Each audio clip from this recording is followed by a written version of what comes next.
Nous venons d'adopter un article qui est clairement contraire au principe d'égalité. Et le ministre,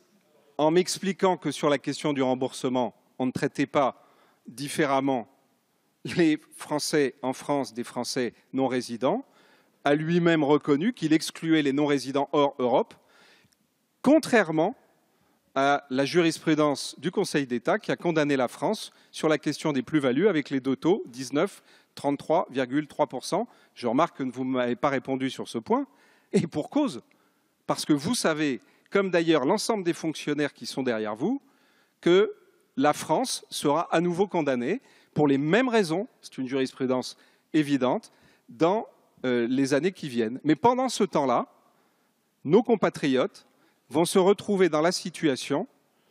d'être des payeurs, et des payeurs dans ma circonscription et dans beaucoup d'autres, à double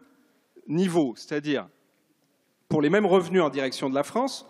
et en direction du pays qui les accueille, ce qui est une injustice et contraire aux conventions de non-double imposition. Vous avez tout à l'heure accepté de reconnaître qu'il y avait ce problème. Moi, je souhaiterais, et je me retourne vers le rapporteur, que peut-être dans cette Assemblée, on puisse imaginer que sur cette question de non-double imposition, et je connais l'attachement à la justice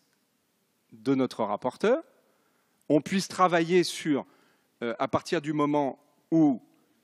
le gouvernement fait le choix que je conteste de maintenir ce dispositif, qu'on puisse travailler à l'intérieur d'un groupe de travail pour que cette injustice qui est, je l'ai montré aux États-Unis et au Canada, évidente, mais le ministre a reconnu que ça pouvait être dans beaucoup de pays du monde, ne continue pas d'obérer l'avenir d'un certain nombre de nos compatriotes. Merci.